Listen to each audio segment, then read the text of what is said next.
Grief is a natural response to loss. There is no time limit for when you should be X, Y, or Z. We're in this work and it's messy and it's hard, but like this is where life happens.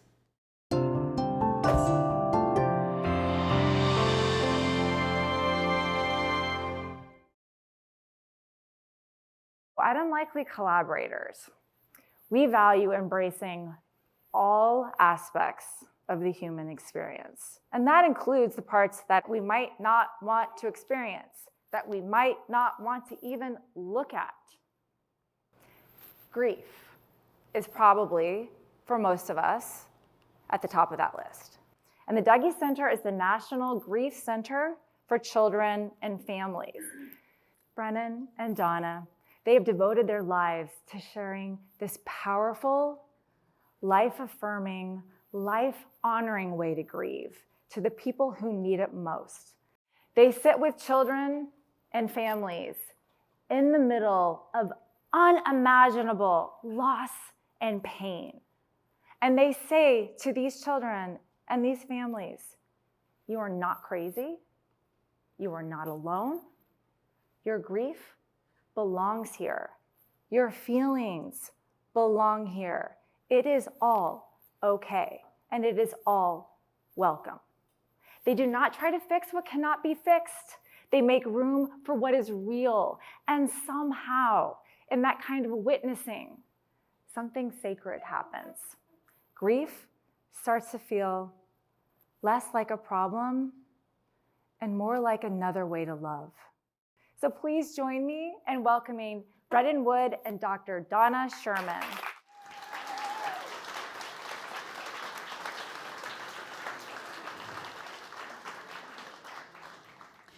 Good evening to those of you who are with us in person here and to those who are with us online. This clearly is a topic that most of us haven't had to live very long before we experience the death of someone in our lives. So it's our intention tonight to share some of the things we've learned over the time that we've been doing this. And when we were first talking about this, Brennan and I recognized we wanted to say a few things about our lens through which we're looking at things, that we have, just between the two of us, 80 years of experience at the Dougy Center. I started as a volunteer in 1986. I became the executive director, a role I had for 25 years. And 10 years ago, I said, I think it's time for new leadership. Brennan, who was already on our staff, came to be the executive director, asked me to stay 3 to 5 years. It's now 10. And so that's how I got involved. So I first walked through the doors of Dougy Center in 1987 when I was 12 and my mom Doris died. She died 3 days after my 12th birthday, and her death rocked our small family and left us without a lot of tools or a map to navigate things. Luckily, my dad had heard of this place called the Dougy Center, and so I got to go to a place that truly became my lifeline. I say this often, but Dougy Center changed my life. It saved my life. Walking through those doors, being with kids who also had had a parent die when I didn't know anyone in the world that had that experience, but also being with adults who wanted to hold my pain and didn't try to fix it, didn't try to take it away, changed everything for me. I want to help people understand the impact of loss and grief. Right now we have 94 support groups in the Portland area. We serve about 3,000 children and their families each year. We do trainings all over the world. So we have a broad range of experience with listening to people. And I think we'll reinforce the best thing you can do is to be present with people. Listen to them. And I think a lot of people get hung up because they say, I don't know what to say. I don't know what to say. It isn't necessarily about what you say.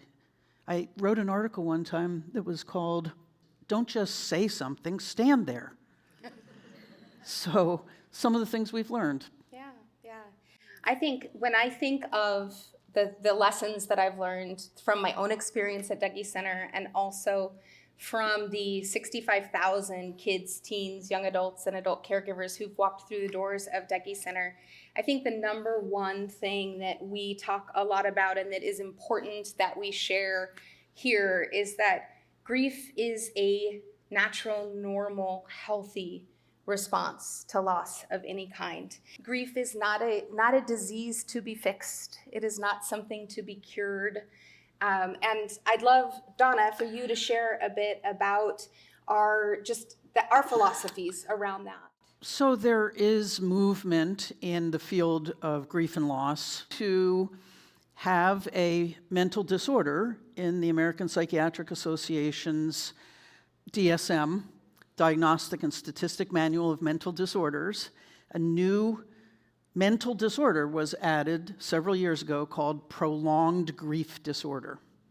And as you can tell, prolonged right away says what? Yeah, there's a time you're taking too long. According to who? And by what standard? I think when you look back at what, the early kind of movements around loss and grief, so much around timelines and stages and this prescription of what it looks like to grieve has evolved into something that people then look at and say, well, I'm not doing this right, or I should be better by now. And those are such tough things because we're already going through a hard time. Let's not give ourselves any more structure around that. Grief is a natural response to loss. There is no time limit for when you should be X, Y, or Z. But that's what this is kind of saying, is if you're not over it or you're not, there's something wrong with you. And we're really opposed to that. Yeah. So some of the things that we've learned from children, how many of you ever been a child? Okay, right. I want to stay that way, yeah, exactly. Well, there is something about that, isn't there? Because one of the things that we do is with our 3-year-olds, 4-year-olds, and we encourage it with our teens and our parents, is to find ways to express themselves through play. Because not everybody is a talker. Not everybody expresses themselves through talk. But I'll tell you, if you accompany a 3-year-old, a 5-year-old, a 12-year-old, and you say to them, as we do at the Dougy Center, what would you like to start in today, and who would you like to go with you? And they get to choose. It's empowering in a place where they feel helpless. And I think when you're grieving, you can feel so powerless, like there's no sense of autonomy. You've had this thing happen to you that you had no control over.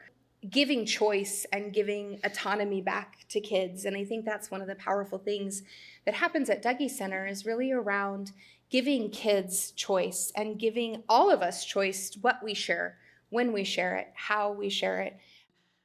When we ask kids, what has helped you?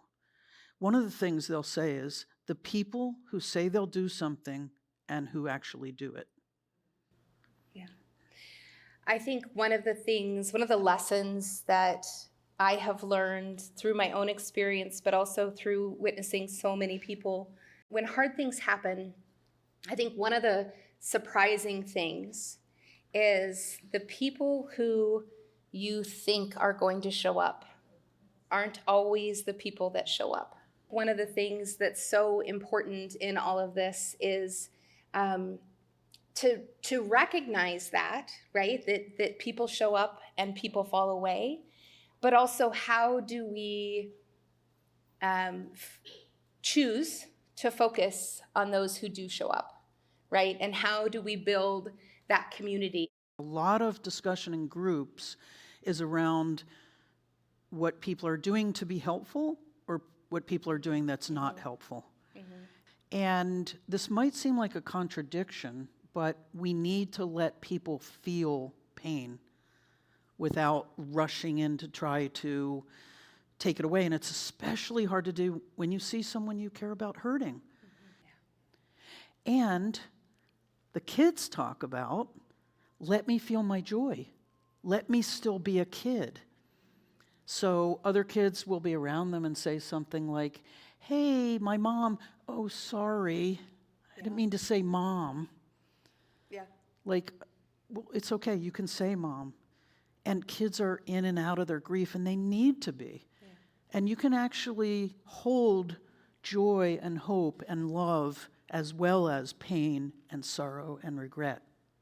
That reminds me of a story. I was talking to this little boy. He was 10 years old, and he was so thoughtful and so articulate. And I said to him, you know, you've told me you have friends, and you